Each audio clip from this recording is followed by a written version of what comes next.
Hello everyone, and welcome back to the garden. Harvesting has been going on a lot here now. I've been doing a lot of canning and stuff like that. I wanted to take a minute and go through the garden and take a peek at it, where things are at in the season.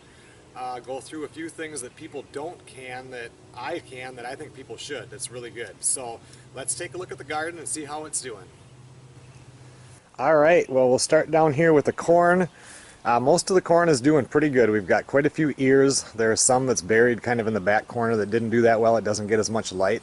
But as you can see, plenty of ears of corn on here. And I just checked this a little bit earlier and we're getting some nice yellow color in there. So this is, well, this one is probably ready to harvest right now. I'll probably be eating some of this corn today.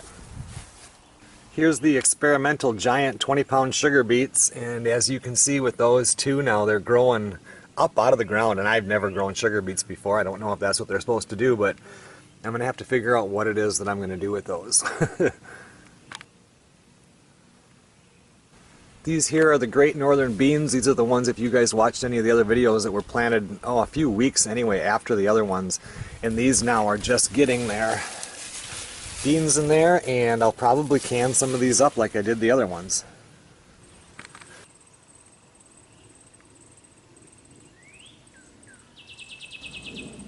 So down here we've got the Swiss chard. That I've been canning and eating, and it just keeps growing. I've stopped weeding around it and everything. It's just been so busy canning, and it just keeps going. So it looks like I've got another couple of jars here worth of Swiss chard that I can still can up, but I'll probably have to do that today. Okay, so as you can see, we've got giant jalapenos right there, regulars right there. I've got more regulars over there. I'm going to get some of these cut up and get them in the dehydrator, but I need to take the dehydrator outside because that can be kind of irritating to your eyes if you keep it in the house. As you can see here, this is cabbage. I made cabbage soup out of the one. I've canned one, and still got a big head there. I think Sarah wants that one, so I've been leaving that, but the cabbage did really good. Here we have the row of leeks. They were really slow this spring to start off, but now they're getting really big. Sarah's been out here using them, and she says they're really good. The kale continues to grow. I keep canning it and canning it. You can do about once a week you can can this, and this is about 1 week's growth, and it pops back up again. It just gets a longer stalk on the bottom, and you can just keep harvesting it. Okay, so the green peppers, I've dehydrated a whole bunch of them. I've used them. I think I'm gonna dehydrate some more, and I think I'm gonna actually freeze some, but they just keep growing. Alright, so the eggplant, this is the Black Beauty. That was the Japanese, and I have been taking this and dehydrating it, cutting it into cubes. It rehydrates real nice, and that's all I've been doing with this. I mean, I've eaten it fresh, but then I'm just dehydrating it. Here's some of the collard plants. There again, I've just been canning and just cut the leaves, and they just keep growing and growing, and again, about once a week. This is 1 week's growth, and I've got several plants on the other end, and I'll be canning this today too. Okay, so if we take a look at the cauliflower, as you can see, this stuff is doing really good. I harvested a fresh one there for some stir fry. Got some real big heads, but one thing that I do with this that other people, or most people don't, is I can the greens on this. They are, they're part of the cabbage family. They're a delicious green. You can cook them up and eat them that way, or I have been canning them for use in the wintertime. But it's just one thing that most people don't can that people probably should. The Brussels sprouts, which were real slow to go, are growing quite well now, and like I've said before in other videos, since I don't eat these until after it freezes, they've got another month to grow here anyway. Okay, here we have ever-bearing strawberries, and we've been getting quite a few. There's still some that are still coming around, and we're into August now, so this area now, they're starting to run, so nothing is getting weeded here. These are rooting down good, and it'll be another, a few weeks, and I'll probably start cutting those out and transplanting them so I have more plants for next year. My Dinosaur Kale, I've got a few of those plants that got snuck into the garden, and I've been doing the same thing, harvesting the leaves and eating them or canning them, and then the stalk just grows taller and taller. This here also is 1 week's growth. Okay, so the two bean rows, well, I've got two of these, and I've got the Great Northerns. I've got green beans on the right, wax beans on the left. I've canned a lot of beans this year. I did go through now last week and picked out, you get the ones that are left, and there just wasn't time to can them, so they're all picked out. And now we're reflowering again, so I'll still get another canning batch. It won't be as big, but it'll still be quite a few jars. Alright, well these are the potatoes here. We've got whites on the left, reds on the right, And as you can see, all these plants are dying off. It's time to harvest these. I think I'll get that done this week. It just rained last night. You kind of want to harvest these when the soil is dry if you can. And it sounds like we're going to have a few dry days, but I'm going to be digging all these up. I'll do a video on that because I'm excited to see how many that I got.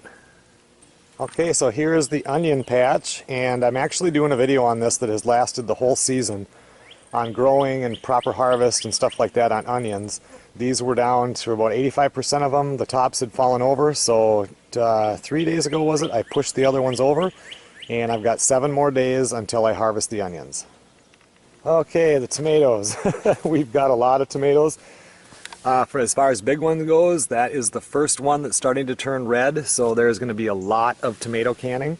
A lot of the cherry tomatoes, we've been eating those. I'll show them on the other side, but we've just got a crazy amount of tomatoes. Okay, so as you can see, there's red ones there. They're just, you know, as many as you want to eat of the little ones here. We've been able to come out, Sarah has, and, you know, we just come out and eat them like candy. Here's more tomatoes here. Some of these are different varieties, black crim and stuff like that. And I did notice now that the grape tomatoes, those are ready, you know, pretty close to being ready to harvest there. More cherry tomatoes. Like I said, we got tomatoes everywhere. Okay, so this is where my rows of carrots were. I had Danver half-longs and Nantes. I just last night harvested the last of them. Brought them in and got them canned up. One thing that I have been doing that most people don't do is I can the carrot greens. And I don't know if you've ever done it. You know, you have to make sure they're washed real good and everything, and you do it in the pressure canner, but they are absolutely delicious. And if you've never done it, you should really give that a try.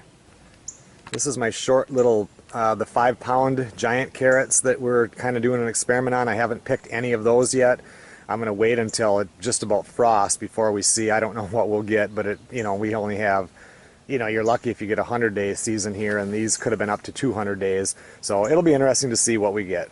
All right, so that fence in there was the pea fence, and the peas are about done. We did can some. Sarah wanted some canned, so I canned up just a couple jars of them. You know, eating as many of the pods as you could raw. Pretty much sick of peas. So anyway, now it's getting taken over by squash plants and I've even got this one real neat one here. Look at that cucumber, which is halfway in the fence and halfway out of the fence. So anyway, we'll go on the other side and take a look at that. Alright, so this is the pumpkin plant, which is trying to take over the tomato plant, and it's getting pumpkins on. You can see one right down in there. There's one inside of the tomatoes climbing up that the trellis thingies. There's some more inside the plant. We'll try to take a look at that, but this plant is really doing good. Okay, so there you go. There's a nice pumpkin growing right there. I mean, that's a big one, so it'll be kind of neat. You don't do much with pumpkins, but when it comes time for Halloween, at least you won't have to go buy any. Alright, we've got cucumbers, lots of cucumbers I've harvested. I've been making pickles, the sliced type. We have acorn squash in here, more cucumbers. We have watermelons, and there's honeydew melons, and I don't know, there's just a lot of stuff growing. I can't even remember, and it's such a mess in here now, which I like, because you look in there and you try to see stuff that you didn't know you had, and it won't be long now we'll be harvesting some nice fruit. There's a nice little watermelon there. I think I got a cantaloupe here, or a honeydew, one of the two. Alright, so here we have our zucchinis. I have harvested quite a few zucchinis, dehydrated some of them, made chips. I think we talked about that last time on the video on the garden. There's a big zucchini right there. There's another one right there. Just lots of good zucchinis. Alright, so maybe you guys can help me out here. This is a buttercup squash.